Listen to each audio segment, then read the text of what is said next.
All right. So, hey, Ed, how are you today? I'm good. How are you? Doing pretty well. Nice and sunny, finally back in Atlanta, not Yep. storming. Yep. So, for the people that don't know, tell me a little bit about yourself and your background and about the rack.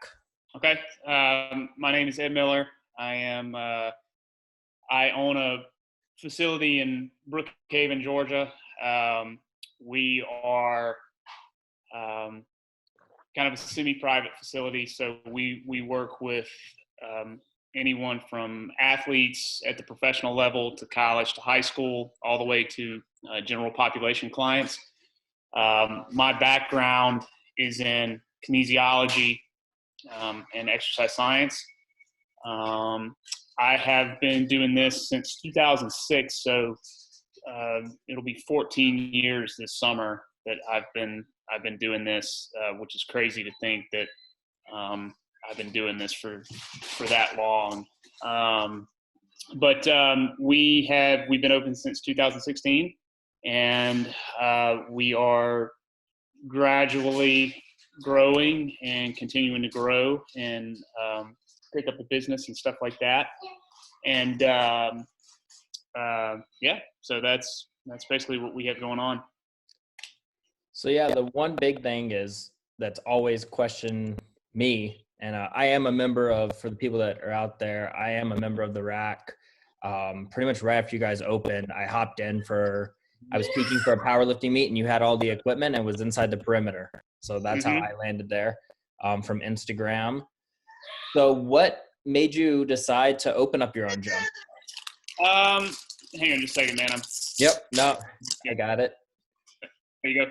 So I have two young kids too. So they might pop in here every now and then. But so I did this like I said since 2006, and when I was finishing up college, I went to work at a place in Atlanta, and I was there for 5 years, and kind of had reached my peak as far as what I could do there, and I was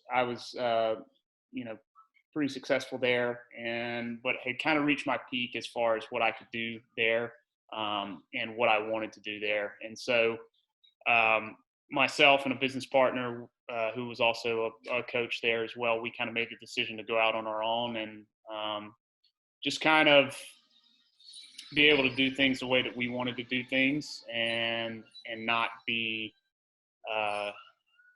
held back any. And I think everyone has this misconception of if you want to go out and you want to open your own business, you're kind of making your own schedule. Yeah. And that's not the case at all. I can remember back before we opened, working at the gym that I was working at, I was doing something like 30 sessions a week. And I thought, God, I don't know how, I'm so busy, and I don't know how I can get any busier. And, flash forward to now, I do anywhere between, 50 and 70 sessions a week. And, not counting on top of that, trying to run the business and build the business and stuff like that. And so you actually wind up working probably about triple, the amount of time that you would work if you were working for someone else. So I agree with that. That's one thing that a lot of people that have reached out to me that work at small gyms, they're like, man, you have it awesome. You can work from home now and you can do this. And I'm like, I commuted for years to clients at condo buildings, other small private gyms, and you're doing just as much commuting, just as much planning. And, I couldn't imagine like you have an entire gym, you have other coaches to take care of, you have a family, all of those things are priorities in life. And I think I can say honestly, just from seeing you grow over the last few years, it's been phenomenal. Like I've been very impressed, and that's why I wanted to ask you on, because all the stuff that you've done, like I'm always picking your brain and you always have great insight on things.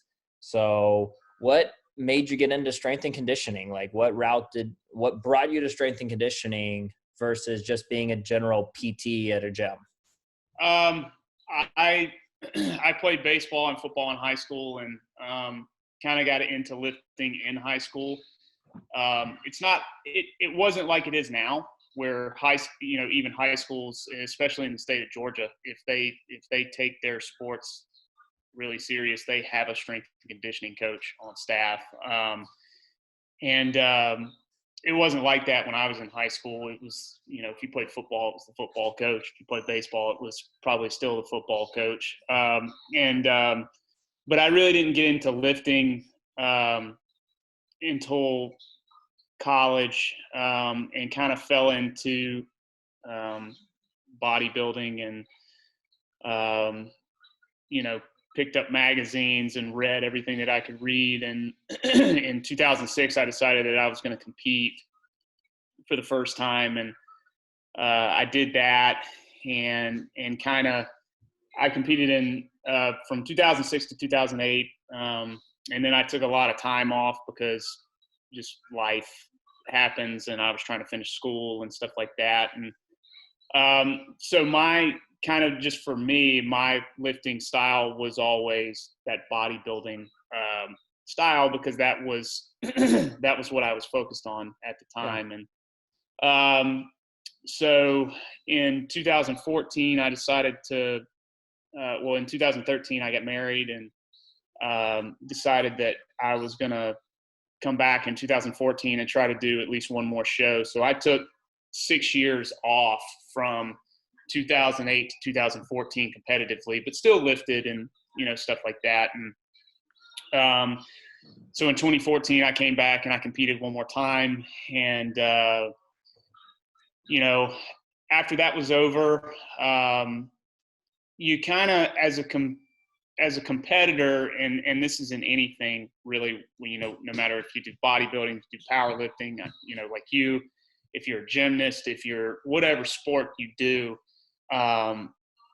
once you are done competing, it's kind of hard, like mentally, at least for me, it was to train for something.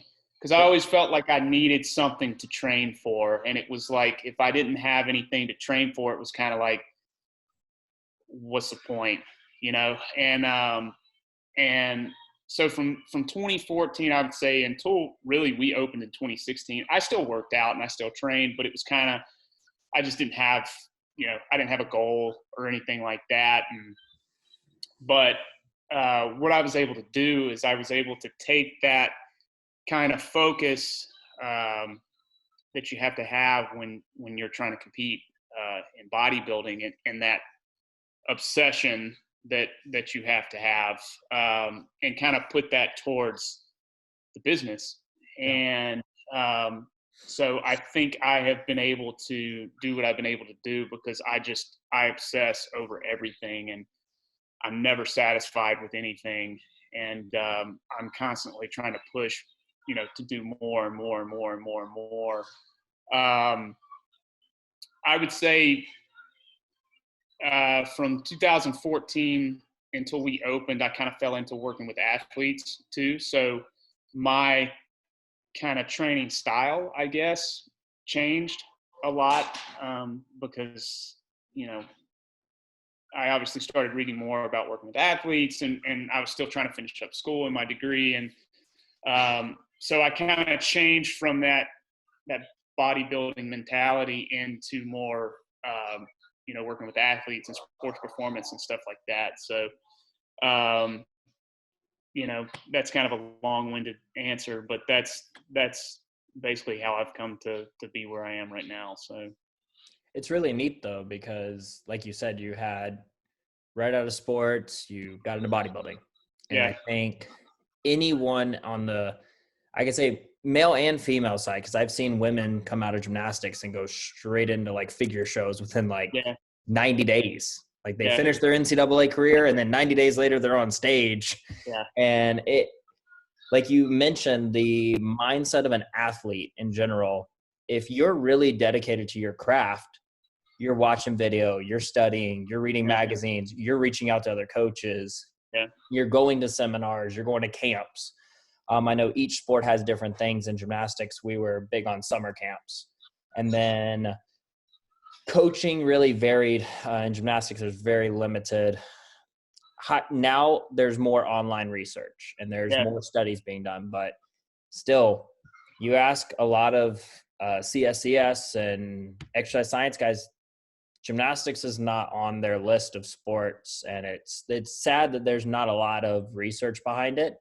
Yeah. Europe's coming along finally, but the one thing that's true with all of those, and no matter what sport, is the mindset. And you hit on it, the obsession you have for something.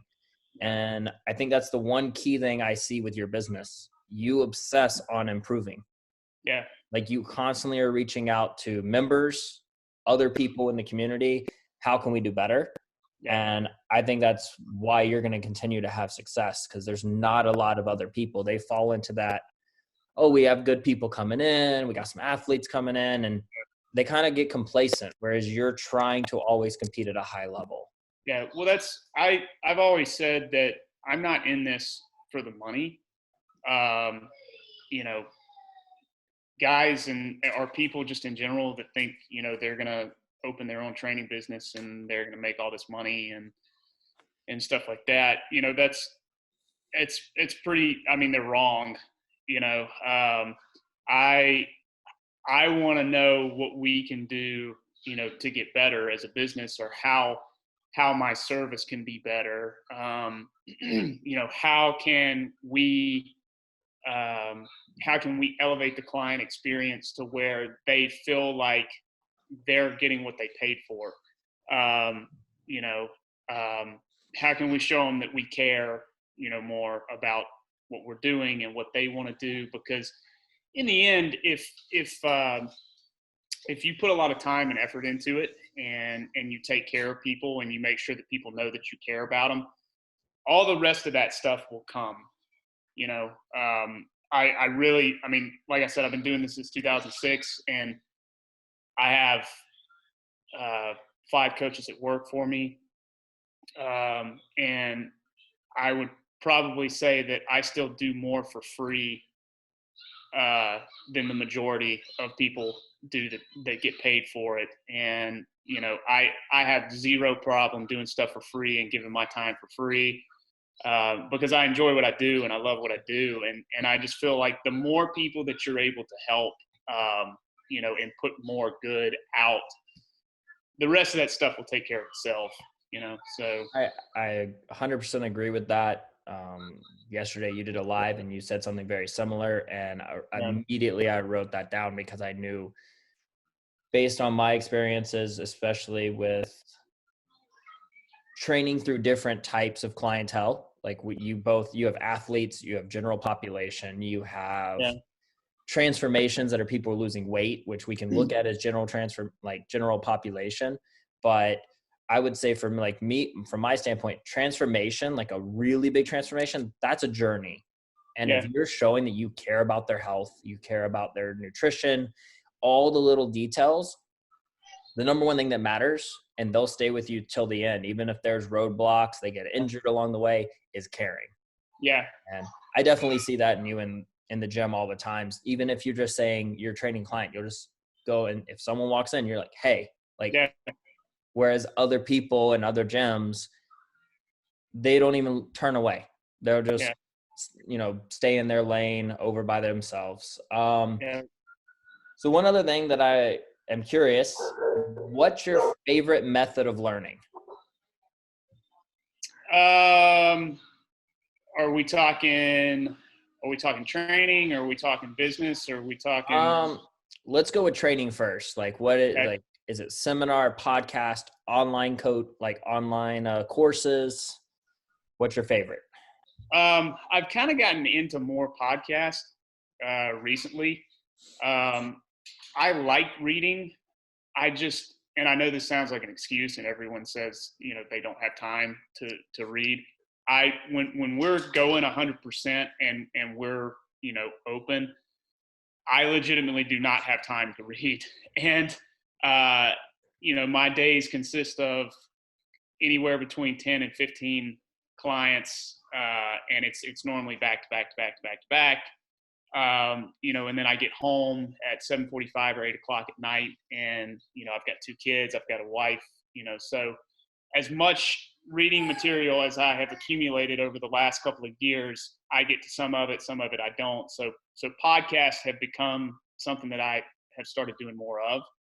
I am more of a visual learner, kind of more like a hands-on. So seminars and certifications and stuff like that, if you can get to them, that's more of what I enjoy. I'm not knocking, like online certifications and stuff like that at all. But if I can get there in person, that's what I prefer more of, at least from the training side of things. Because it normally takes me a couple of times, like, for stuff to get through, and for me to understand things. That's why I tend to kind of gravitate towards coaches who are really, really good at dumbing stuff down. Taking super complex topics or modalities and really just dumbing them down, for people to understand. I have a tendency to,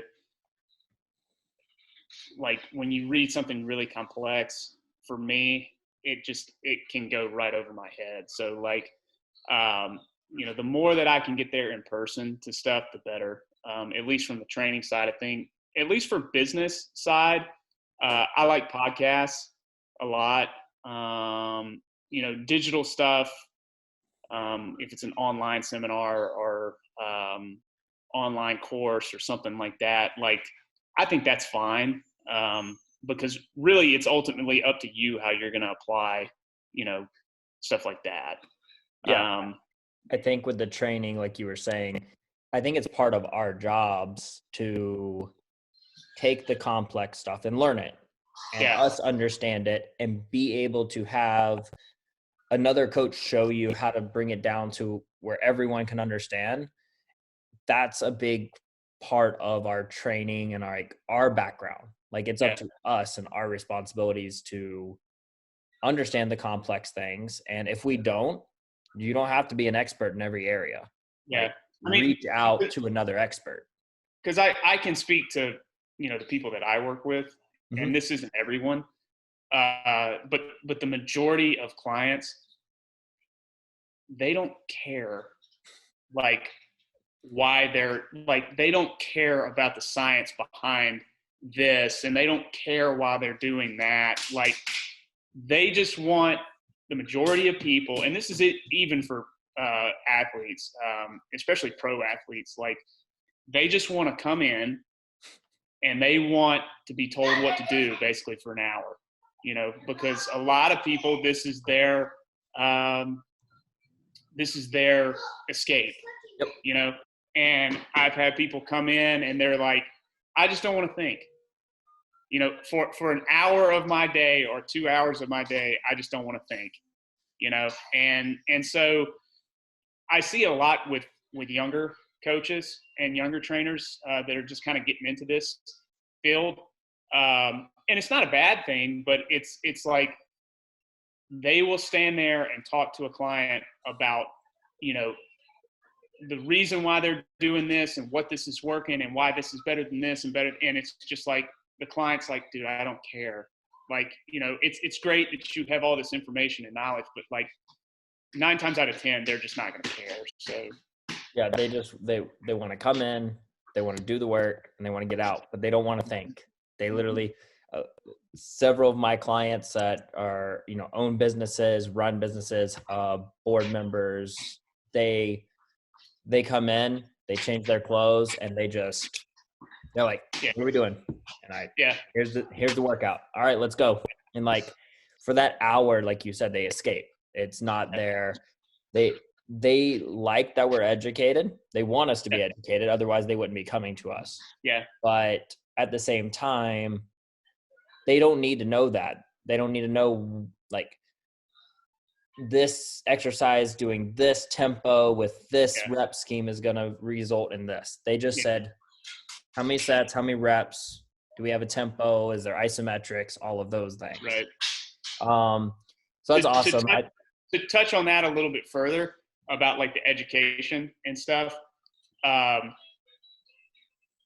used to think, you know, and I still, I'm like I would consider myself like a certification snob. Okay. Just because I like to do continuing education, and I want to do as much as I can and learn as much as I can. And, but you know, no one cares about how many certifications I have hanging up on the wall, you know, in my office when they come in, like, cause they don't know what that is. You know what I mean? Yeah. So like if I have my CSCS hanging on the wall, you know, that looks great, you know, but they're like, what is that? I don't know what that is. You know, I have found, at least in my business, and you've been in there, you know, the more jerseys that get hung up on the wall and start to get hung up on the wall and stuff like that, that's what people are like, oh, you know, you train this guy or you train that girl. And that doesn't necessarily make me a good trainer, you know, that I work with those people, but stuff like that is what people that attracts, you know, more people. You know? I agree on the business side of it. It does. It's more of a good advertisement showing that high performing athletes or other higher end performing even individuals, they could be businessmen and stuff. Cause those guys, they're not going to just go to LA Fitness or a train gym. They're going to go to what they think is the best option. Cause if they're really into business, they know that investment means invest in some money, but if what you invest, you're going to get back if you work your ass off. And that's in my experience, all the people that I used to drive to their condos, the convenience was they worked from home. They were running their business from their home. They had business trips and all, but I was coming to them. It only took them 5 minutes to get to the gym. And then they worked. So along with what you were saying about the podcast and all, do you feel that the education system's changing a bit with the new technology and the new availabilities compared to when you got certified? Yeah. I mean, just because there's so much information out there now. You know, it's almost like there's too much information out there now. And I say that not that that's bad, but it's like, oh, I'm listening to this, or I'm reading this. Oh, but I want to read this, and I want to listen to this, and I want to do that. And that's great, but it's like, you kind of have to form your own, what's the word I'm looking for? Kind of your style, you know? You can almost do your own course load. Yeah. You know, you have to you can take this from this person and take this from this person, but there can become like system overload too, where you're almost trying to learn too much and you're trying to implement too much, and then nothing's going to work, you know, because you're trying to do too much stuff. I've seen that with some of the younger people that have reached out to me. They're like, have you listened to this and this and this and this? And I'm like, I know all those are good sources, but let's narrow the field, and what do we want to implement? You know, I actually help some people and I say, let's look at quarters. What can you learn in this quarter, and then apply and make notes on what works, what doesn't for you. So that's awesome. Like, I think a lot, like you said, there's so much information. I think there's a little too much, especially in the podcast world. You'll have someone that's a decent coach, have a bunch of guests on, and then they do a bunch of their individual podcast. And that you don't know from that point. I've listened to a few where the guests they had on said their training methods and what they had and what worked and what didn't. And then this other guy contradicts everything they said the previous podcast. And you're like, oh, well, you agreed with them here. Is it, it's a little contradictory, but at the same time, if it's really interesting to you, research more. Yeah. I mean, I think in this industry,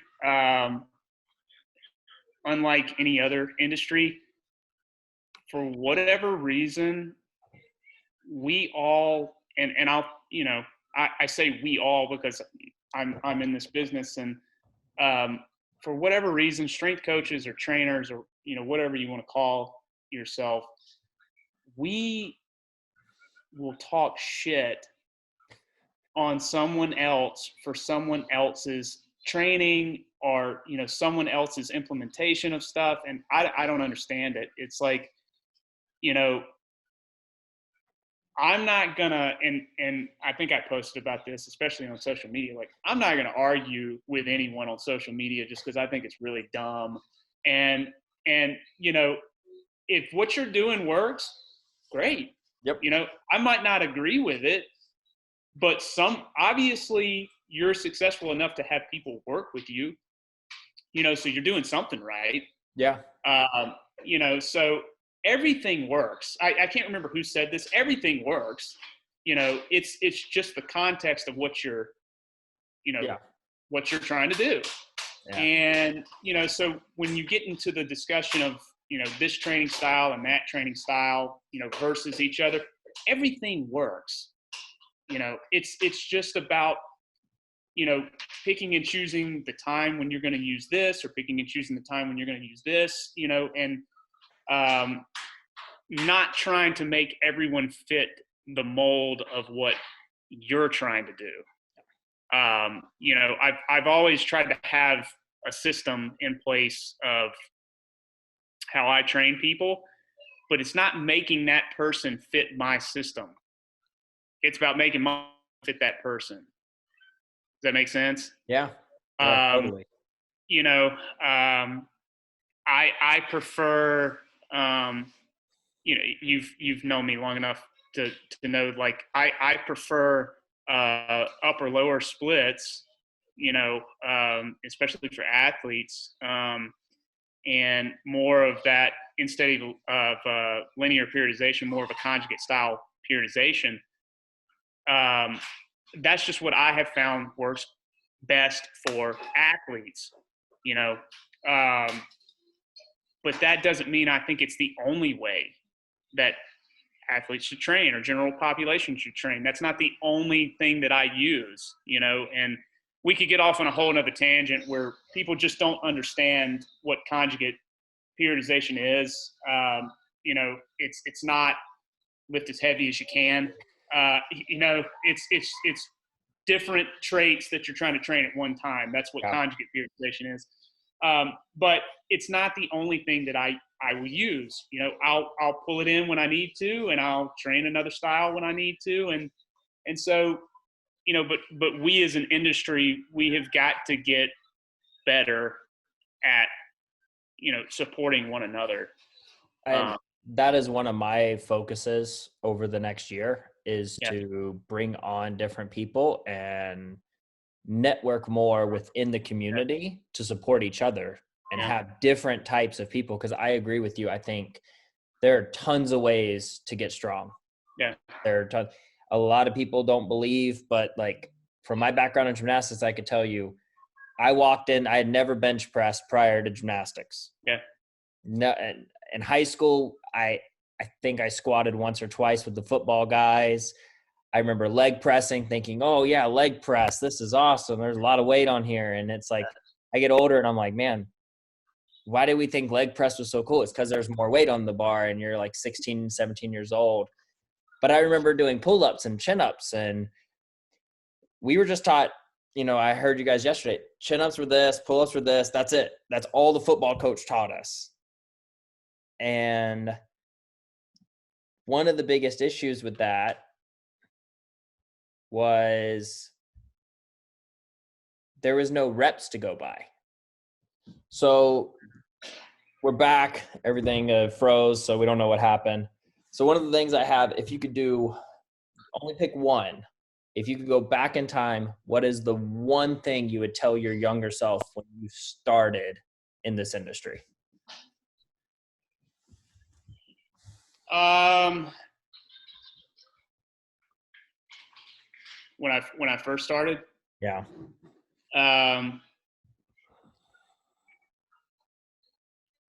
Probably to be more patient, because you have a tendency to want to get going, so fast. And I'm not saying don't work hard, but don't overextend yourself just for the sake of trying to get busier as fast as you can.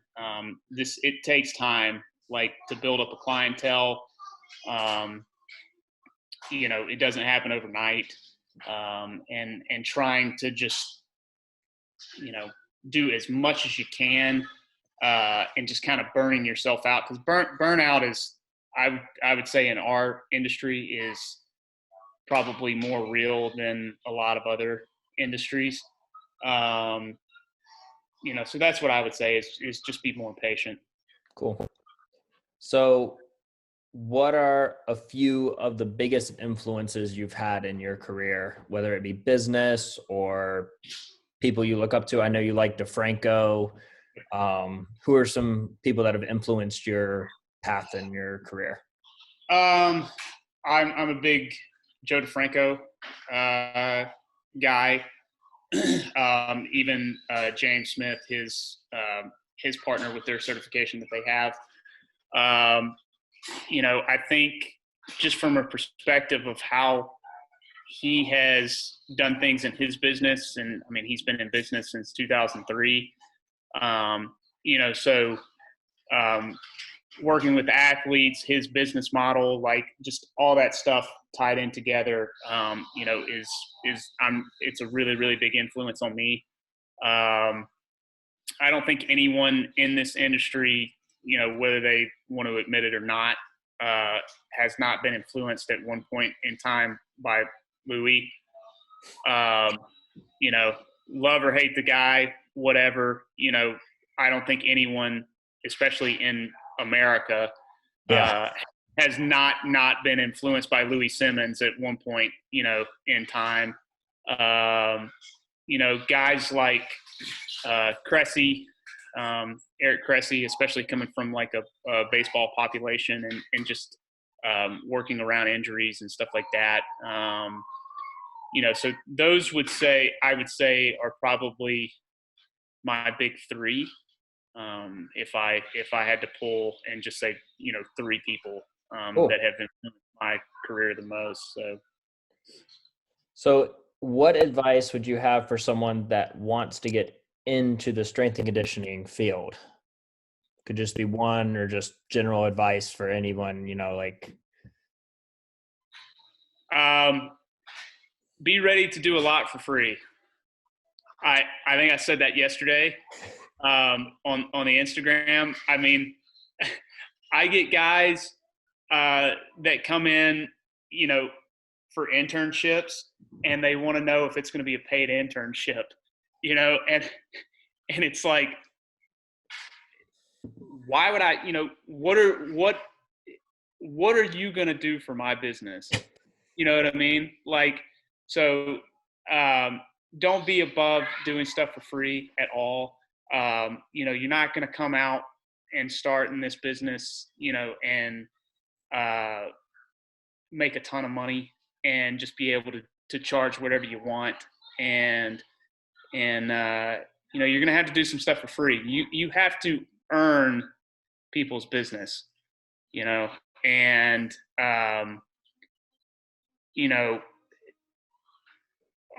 another thing that I see a lot of is coaches wanting to work the minimum but make the maximum. Yeah. It doesn't work like that. Like, No. it just doesn't. You have to put in the time, and you got to work your ass off, and if you want to be successful, and this goes for anything, but if you want to be successful, if it takes 60, if it takes 70, if it takes 80, however many hours a week it takes. If you want to be successful, that's what you got to do. And, you know, I think there's been like this shift over the last 5 or 6 years, where it's, you know, work smarter, not harder. And I've always said that I hate that term. I understand what they're, you know, I understand what they mean when they say that, when people say that. I absolutely hate that term or that phrase, because that has really led to a lot of people saying, you know, well, I don't want to train that many hours, you know, like, you know, I can't train that many hours. And it's like, well, you could, you know, you can, you just don't want to. Yeah, you know? And, that's what it comes down to. Yeah, and so that's somebody asked us that question, I think, yesterday on the Instagram It was Live. similar. It was Yeah, similar. and I think those are the two biggest things is just be ready to work your ass off if you want to succeed, and be willing to do stuff for free. Cool. So. And so a fun question, last one to end with. What is the craziest thing you've ever done for a client?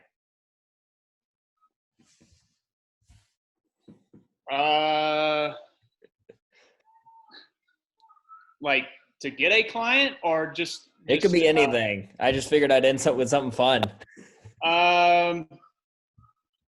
What is the craziest thing I've ever done for a client? Man. I don't know. I guess I haven't really done anything crazy for a client. Well, I don't know. I mean, like if people, I guess maybe one of the coolest things I've ever done for a client maybe, is, you know, we at the facility, if someone, we're lucky enough to where, clients purchase things for us. And we will kind of name stuff after, you know, clients and stuff like that. And people appreciate that. Yeah. You know, they like that. And, so that's you know, I would cool, say, though. Yeah, I would say that's probably, you know, a cool thing that we do for clients. So. Yeah, that's awesome. So, again, thank you for your time today, Ed. I appreciate everything you've done. I appreciate the rack. It is definitely a very much family oriented. Like, I feel at home. Everyone knows each other. Like, it's great to see different, you know, people congregate and all. So I think it's phenomenal. I can't wait to see the continued growth of the gym. Thanks, man. I appreciate it. All right.